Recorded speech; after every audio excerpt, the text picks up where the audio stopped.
ASTV Média. Aimez, partagez et abonnez-vous. Bonjour, bonsoir, dans l'émission Dépêche Actualité à temps réel, dans le système Kaka ya Buka Lelo, Lamba Lelo, Lia Lelo.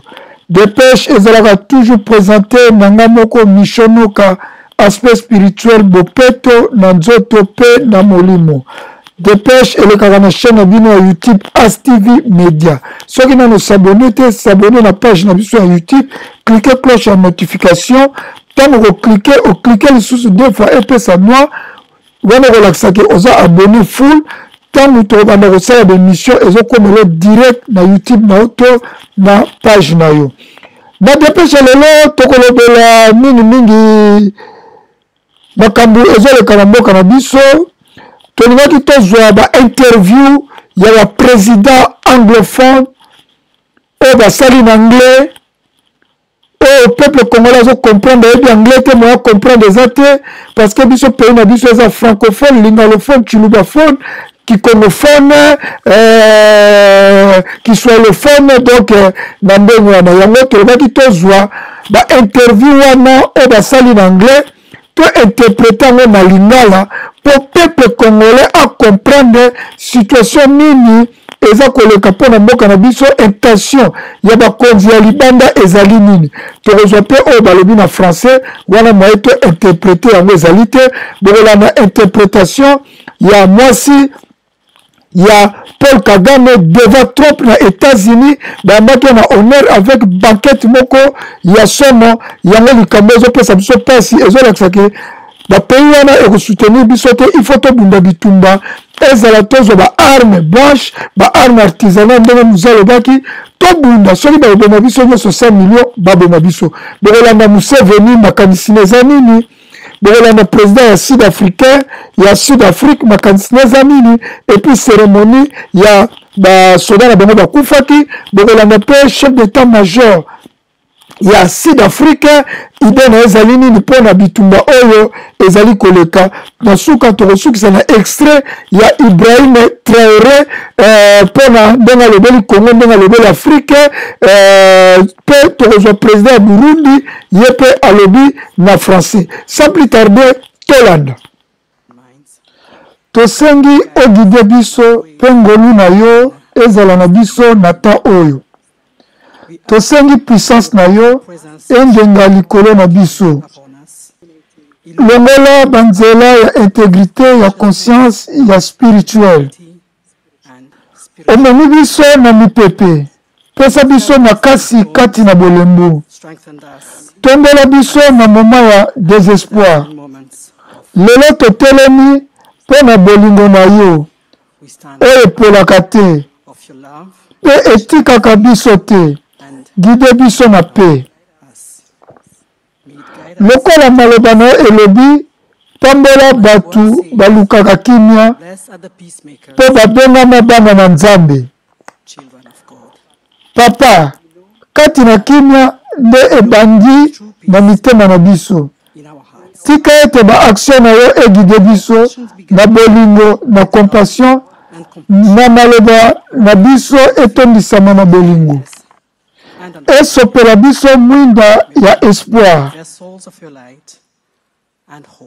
tika mokili échange pesa mokili chance azala likolo ya badivision na bakao unité na paix ede biso to honore mpe to respecte baopinion ya baninga tosepela connexion ya vie rwanda totelemi likolo ya koyinana tozala connecte na baninga tokobosana mosala opesa biso te tolinga baninga ndenge olinga biso tovanda na bavaleur na biso na kondima totomboli yo nkolo mpo tosangani awa mpo na yo nkolo oza na confiance na biso bato ya pamba batela biso mpe bato oyo tozali kokamba koyebisa biso nature mpe nzoto na bavaleur ya nzambe ya Christ ndenge atikelaki biso ntango azalaki na mokili tozosala face na foi na kondima na mitema na biso. Topesi yo losambo oyo na kombo na Yesu Kristo. Amen. In Jesus' name, I pray. Amen. Merci, Madame Première Dame. Mbele kanisi biso batu ya kotia kimia. Tobenga mabana na Nzambe. Tombola loboko na yo soki ozali pe moto na kimia. Mutu nyonso oyo alobaka ke makambo oyo eza pe na konegosie te aza mikosa. Toza na mokili oyo ya kopromouvoir coopération. Toza awa pe na kopromouvoir dialogue pe na kotravaille na baninga. Tolingi batu batia ba ide na bango liboso ezala festival ba ide. Place oyo tozo gengisa, tozo chabwana pe makambo na mesa. Biso tolingi tosolola na batu. Siko toza na présidence ya G20. Biso nde toza ba hôte. Biso nde toza ba leader ya dialogue, toko présenter position. Toza ouvert na kosolola. Ndenge pe toza ouvert na business. Soki oza ouvert na business, oza na posa oyoka ba opinion, mais oyo ekokani meme na yo te. Pona koluka consensus, to soki tozwi consensus nde tosangani awa pona kolela pe kokunda 14 soldats oyo bakendeki kotia kimia na este ya Congo.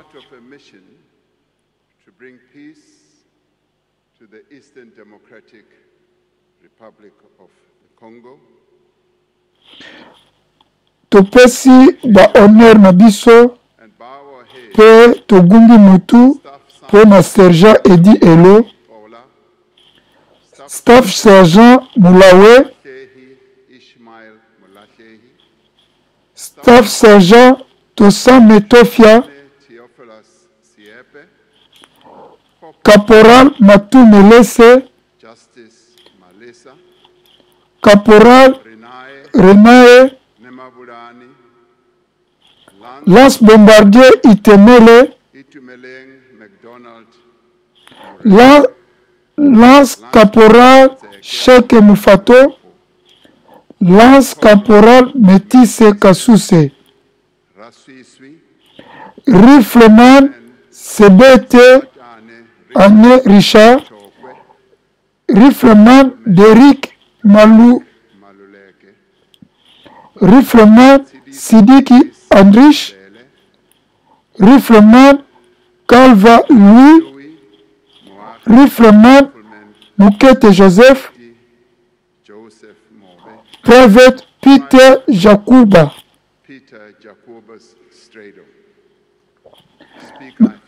Napesi merci na président parlement po asangisi biso to honore bango ba héros oyo bakufi. Nasengi drapeau ekita a Berne po na kohonore bango.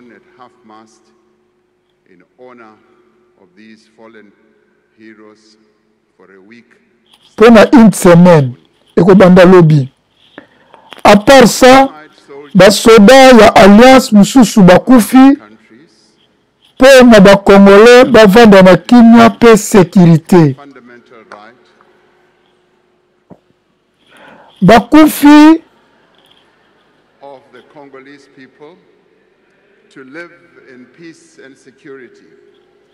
Bakufi na koluka richesse te to kozwa mboka ya batu te. Pursuit of resources or territory or power. Bakufi po minduki ebeta te na kontina na biso. Topesi bango longonya pe sali. Of Goma. Tolobela Goma, place wana eza na kimia te bambula ebele. Batu bazali kotia tuble kuna eza ba rebelle, baza armé, entraîné na Rwanda, supporté na Rwanda. Sami DRC azosala musala selon manda na ye. Makambo o M23 abandi kobombarde biso depuis 2024. Pour la réponse, la force na biso basalaki contre attaque ya babombardement. Kasi na janvier 2025 barebele M23 basalaki attaque contre biso mpona kozwa Sake na Goma, province capitale ya RDC. The provincial capital of Eastern DRC. Fierce fighting sur attaque wana basoda na biso batelemaki na bravoure bastopaki avancement ya barebele ya M23 mpona kokokisa baobjectif na bango to baposa na bango. Bitumba wana na Sake esali ke 13 soldats na biso bakufa. Resulting in the loss of 13 of our gallant fighters. Mawato, lundi le 27 janvier 2025, ba M23 babeti babombi ya longue portée na aéroport ya Goma oyo esali ke 3 soldats na biso bakufa. Leading to the loss of 3 additional South African National Defence Force soldiers. The families of the famille ya basoda baza informé tozo préparé pour ezonga mboka na South Africa. Sikoyo tellement M23 bakufi ebele basenaki sami DRC astope bitumba po bakota kolokota banzoto ya barebele na bango na Sake. Mpona kondima topesaki condition ya passage ya basoldat indien bazokaki na Sake baya Goma kozwa traitement. Sud Africa Force de Défense oyo parmi ya Samidiasi baza mpona kosoutenir solution nyonso ya paix mpe kolobela crise oyo ya bitumba koluka solution ya kimia mpe kostope crise humanitaire. Na mama oyo tokitisi badrapo na biso abon mpona komure bakolege na biso bakufi mpona koprotege baoyo baza na minduki te bacivile.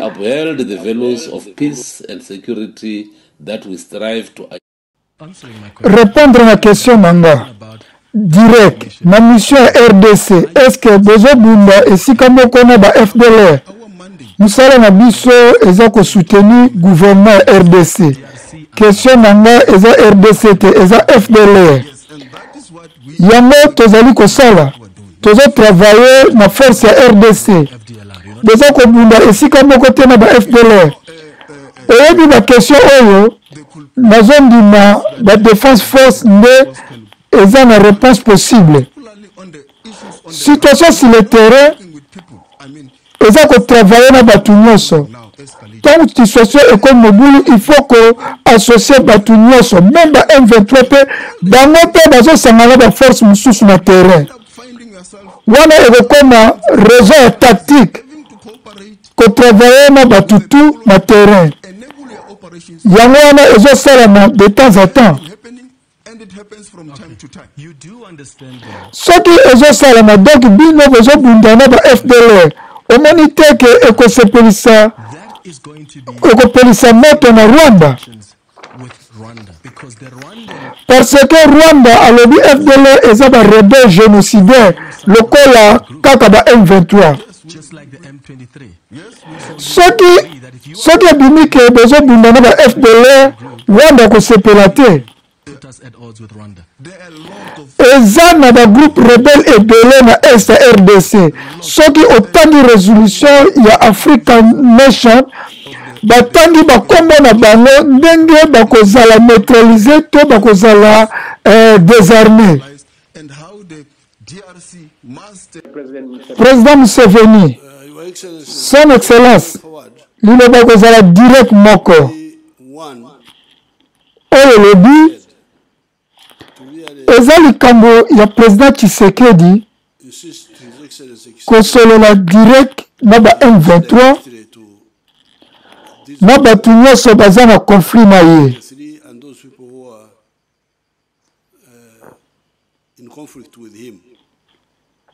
Parce que eza koaffecte kaka est ya Congo te ezali koaffecte pe biso lokola mpo na yango wana premier point. Deuxième point, meilleure aide eza koinsiste na EAC na sommet ya SADC po tosolola direct na bafrère na biso na président ya Congo. Our brothers in the presence of His government of Congo. That to me would be the second one. Yango mpo na ngo kozala deuxième. To have this Tosala sommet jumelé entre EAC na SADC. Nayebi te forum nini okokoka kosala yango. Assigner les modes à l'origine du sous-développement de l'Afrique. Nous devons encore penser d'où ça vient. Pourquoi les pays africains, qui pourtant ont le potentiel économique important, sont en proie pour des guerres et du terrorisme avec la complicité de certains pays occidentaux? Vous voyez ce qui se passe ici, tout près de chez nous. Pourquoi ce silence? Est-ce que la communauté internationale ne voit pas les conséquences? Je vous dis que si ça continue comme ça, la guerre risque d'être généralisée dans la région. Parce que le peuple ne peut pas se laisser faire. Si le Rwanda continue à faire des conquêtes dans le territoire et dans notre pays, je sais qu'il va arriver même au Burundi. Parce qu'il est en train d'entretenir des jeunes réfugiés. Il les arme. Maintenant, il est en train de les aguerrir dans la guerre du Congo. Un jour, il veut venir au Burundi. Nous n'allons pas accepter, la guerre sera généralisée. Nous savons son plan. C'est qu'il est en train de préparer quelque chose contre le Burundi. Et heureusement, les Burundais sont avertis. Si la communauté internationale le laisse faire, en tout cas, ici au Burundi, on ne va pas se laisser faire. J'appelle encore une fois la communauté internationale à prendre cela au sérieux. Nous avons une menace dans la région. Ce n'est pas le Burundi seulement. La Tanzanie, l'Ouganda, le Kenya, c'est à toute la région, c'est une menace. Si l'Est du Congo n'a pas la paix, la région n'a pas de paix. Ne pensez pas que c'est le Burundi seulement qui éprouve une menace. Les Sud-Africains sont en train de souffrir à l'Est du Congo. Est-ce que vraiment, vous voyez où se trouve l'Afrique du Sud? Mais l'insécurité à l'Est du Congo a des conséquences sur l'Afrique du Sud. N'est-ce pas, monsieur l'ambassadeur? Donc, au point de vue sécuritaire, seulement nous avons cette menace à l'Est du Congo. Si vous laissez les choses se détériorer comme ils sont, sachez très bien que les conséquences seront néfastes. Et chaque pays va se débrouiller lui-même. Mais vraiment, moi, j'ai un plan que j'avais proposé à la région. Je sais que si ce plan était respecté, on serait en paix.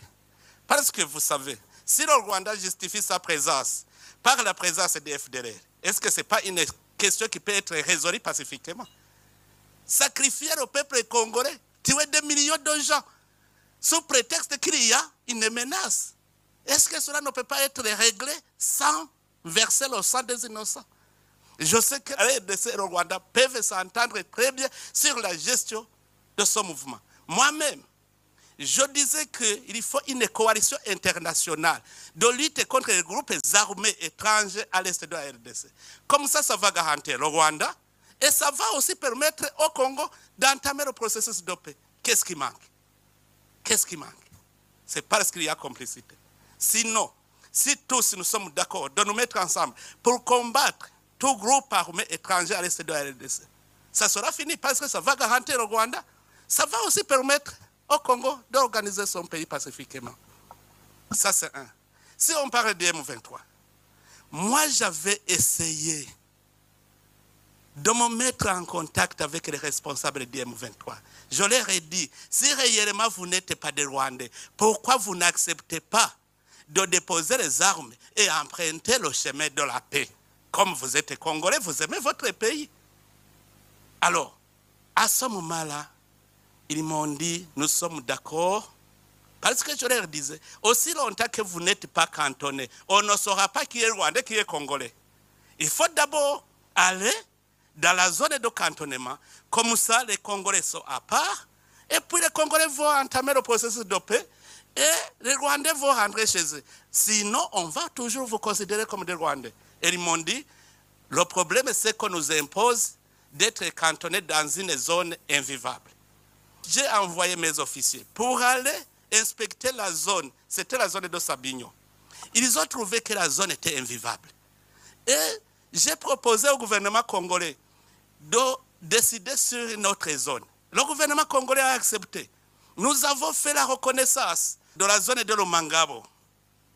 On a envoyé les chefs d'état-major pour aller inspecter, voir si la vie est possible. On a trouvé que toutes les facilités étaient là. Et le M23 avait accepté d'aller dans le cantonnement. On avait mis en place tout le nécessaire. Mais au moment où on allait commencer le mouvement, ils reprennent le combat. Pourquoi? Alors que chez moi, d'ailleurs, ils avaient dit, si nous y allons, quelle est la suite? La suite, c'est maintenant aller dans le processus de paix, les négociations de Nairobi. Et tout ce que vous réclamez, vous allez le réclamer pacifiquement. Ils avaient accepté. Et j'avais convaincu même le gouvernement congolais, souvenez-vous, le gouvernement congolais avait dit, s'ils acceptent d'être cantonnés, c'est qu'ils acceptent le processus de paix, nous allons les intégrer dans le processus de Nairobi. Le gouvernement congolais était d'accord. Mais quand ils reprennent le combat, comment négocier avec quelqu'un qui ne veut pas la paix? D'abord, pour négocier, il faut créer des conditions favorables aux négociations. La première chose, c'est le désengagement des forces pour ramener la confiance entre les partis en conflit. Que ce soit le Rwanda, que ce soit le RDC, il faut que d'abord, il y ait cessation des hostilités, que les forces se désengagent. Comme ça, on crée un climat de confiance. Les gens vont se parler sans inquiétude. Or, entre les États, comment s'effectue le cessez-le-feu, le désengagement? C'est que les forces dans notre pays vont se désengager et aller dans leur pays. Et ils vont entamer les négociations. C'est normal. Mais qu'est-ce qui manque? La communauté internationale est ici. Qu'est-ce qui manque sur les deux processus? J'avais proposé ce plan et la région avait décidé d'envoyer une force régionale pour d'abord sécuriser les citoyens congolais, mais aussi pour combattre les groupes armés étrangers.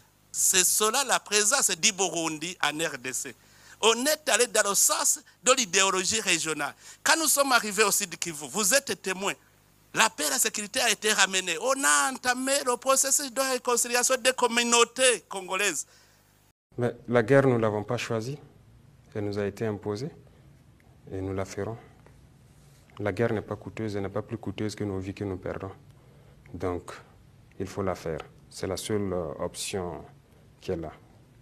Voilà. Je ne sais pas si vous avez d'autres options, mais pour nous, c'est la guerre. On nous a attaqués, on se défend et nous allons nous défendre. Nous allons défendre notre territoire, coûte que coûte, vaille que vaille.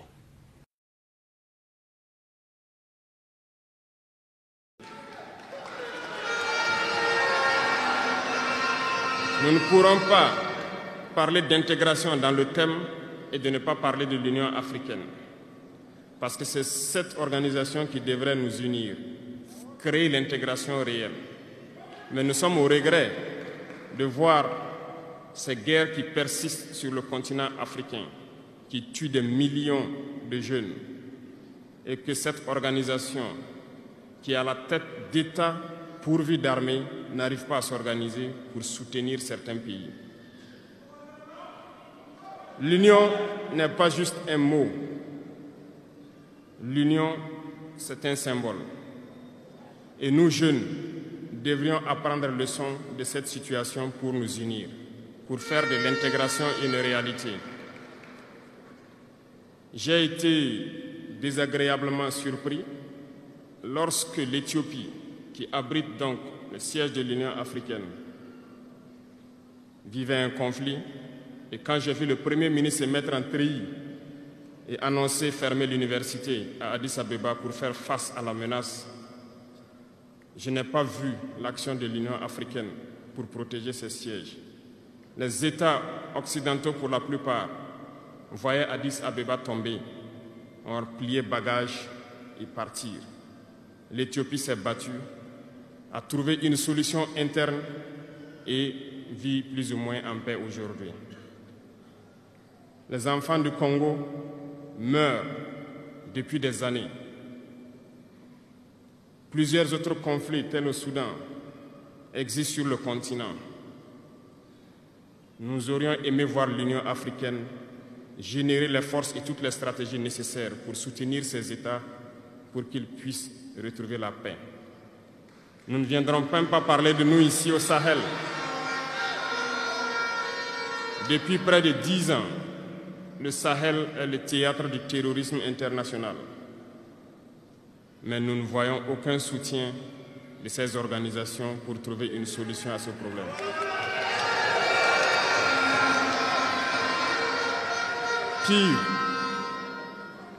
Pire, il y a quelques jours de cela, un pays étranger à l'Afrique a annoncé ouvertement avoir soutenu et participé à une attaque lâche, terroriste et barbare contre des forces de notre confédération à Tinzaouaten. L'Union africaine n'a pipé aucun mot pour condamner cette ingérence. L'Union africaine n'a pipé aucun mot pour condamner cette ingérence d'un État extérieur à l'Afrique dans les affaires internes de nos États. Et ce coup de gueule, je souhaiterais qu'ils l'entendent et qu'ils sortent donc de leur silence et poser des actes pour que la jeunesse puisse croire en l'Union africaine.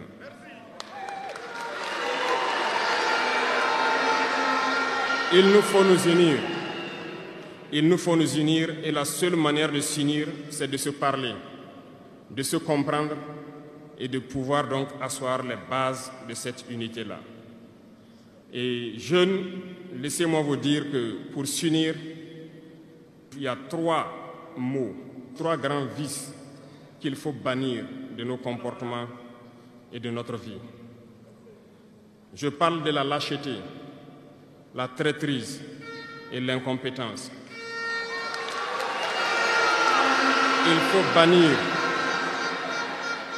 Il faut bannir ces 3 mots de notre mode de vie.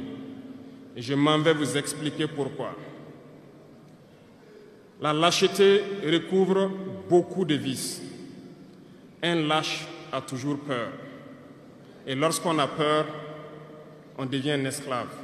On se plie, on lèche les bottes. Avant de conclure, eloko moko namoni très important ezali ke natali ndenge Sud Africa honoré basoda na ye na leli na Congo il faut toyeba kohonoré basoda na biso ezala za caporal ezala wazalendo soki akufi ata moko il faut kohonoré bango. Merci Nancy Belandi, nous avons été interprété, sur s'abonner pour tout ça comme interprétation. Il y a des discours mieux surtout eux, ça en anglais, tout ça dans la lingua, il y a Kagame, il y a Sud Afrique, sur le continent YouTube, on a navigué, on a même interview et belé à Kagame, ou à Zakolobela Congo. Ceux qui n'ont s'abonné à la page Nabiso et que vous allez prendre contribution de Makasi, et vous allez faire une mission aspect spirituel, Bopeto, Nanzoto, Pen, Namoli, Monabo, petit papa na Orléans partager mission banyo so balinga mission noka pona lelo ngana bino tosuki awa nde tokutani na ba prochaines émissions. Bye bye.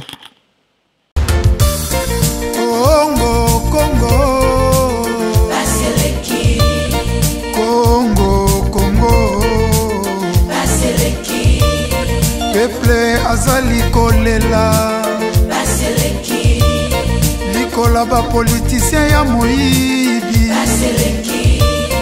likola ba politicien ya kanyaka likolo nyonso koyoka masakre na Beni Ituri minembwe kokende mikolo nyonso koyoka bayibi ba million na mboka Mandela ezate Dele sage Miami Koba Peuple azali kolela Baseleki Active Media, aimez, partagez et abonnez-vous.